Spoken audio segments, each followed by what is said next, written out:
everyone, I hope you're all doing well. So today I have a resistance loop band workout for you that is focused on legs, lower body, glutes, posterior chains, quadriceps, hamstrings.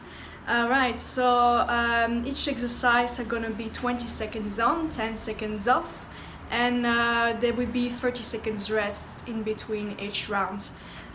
So to choose which resistance bands you need, I have 3 types of resistance bands. So if you're a beginner, choose something a bit lighter like the red one I have here.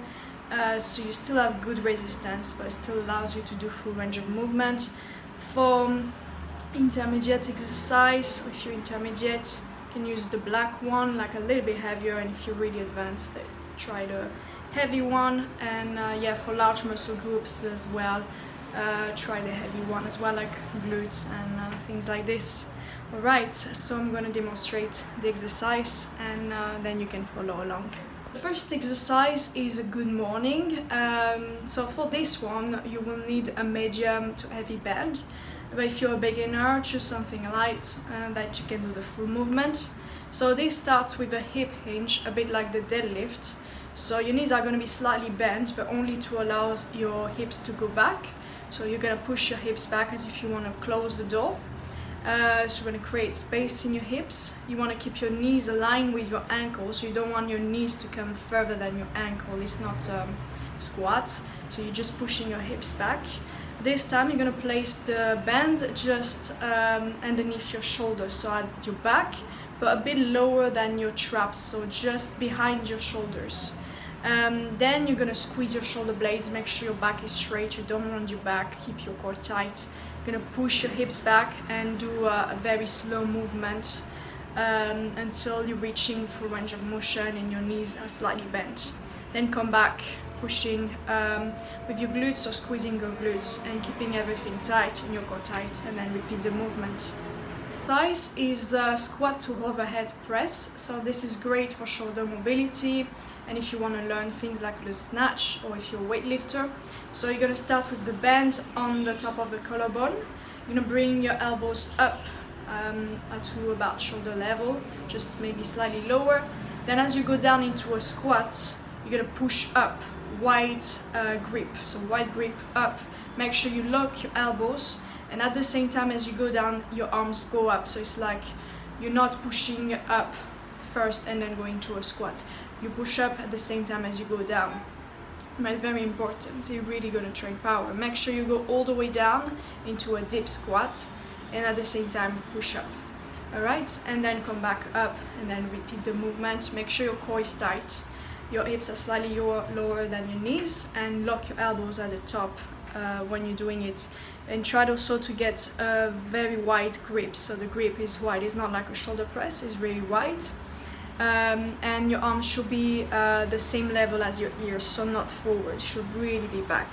So it's a great mobility exercise, and yeah, give it a try and make sure your technique is right. Lunges. So there are 2 options for that. The first one, you can hold the resistance band with your elbow, so you fold the resistance band in 2. You place your elbow underneath the loop, and then once you're in that position, keep your back straight, shoulders back. You're going to keep the front knee 90-degree angle, slightly out, and the other leg is going to be straight.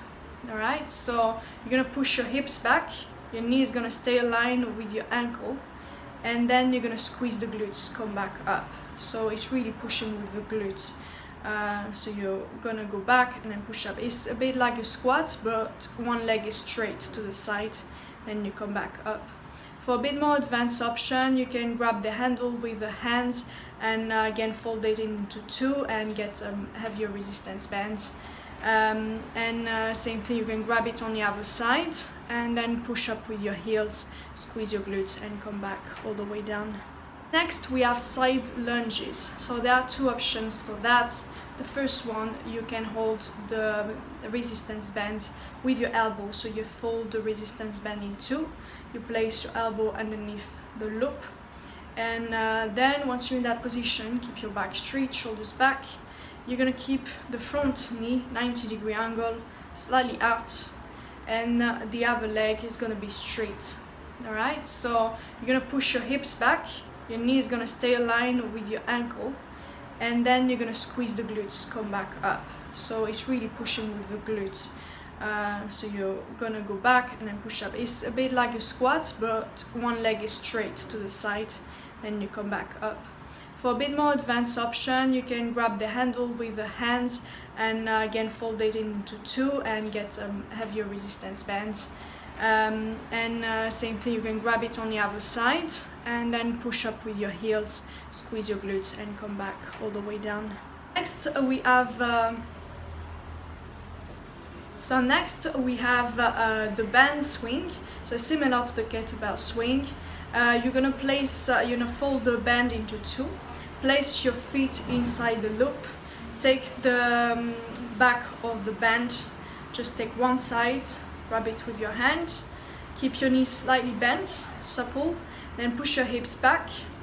Then when you're in that position, straight back, shoulders back, you're gonna squeeze the glutes, thrust your hips forward, and with the momentum get your arms up. But you're not initiating with the arms, you're initiating with the lower body, with the glutes, posterior chain. I very strongly suggest you use a light band because it's very challenging. Alright, then we have a pike leg extension exercise that you can do with a band. So you're gonna fold the band into two, place your hand inside the loop. You're gonna start on your floor with knee slightly off the floor, then you're gonna push your hips as high as you can, really squeezing your glutes and engaging your quads, and then coming back down, also keeping your core tight all the time. Right, then we have the glute bridges. So again, you're gonna fold the band into two, you're gonna place the feet into the holes, then you're gonna get the band to your hip level. Right, so this is your starting position. You're gonna push with your heels, squeeze your glutes, get as high as you can, and then unroll vertebrae per vertebrae all the way down, and then keep the movement, keep going. Push with your heels and make sure your feet are slightly further than your knees to really activate the glutes. Alright, so and then we have the B-stance squats. So this is very similar to the single leg deadlift, except you have one foot on the floor, and it's similar to the Romanian deadlift as well. So you're gonna bend the band into two, place your foot underneath, then you're gonna get the toes of your back foot close to your front heel, so just behind, and slightly apart as well. Then you're gonna do a hip hinge, so push your hips as far back as you can. Your front knee is gonna slightly bend, but it's gonna remain aligned with your ankle. And then you're gonna try go as far down as you can without bending your back, keeping your shoulders back, core tight, and squeeze your glutes, come back up. Repeat the movement. Make sure you don't round your back, and don't go any further than below your knees. All right.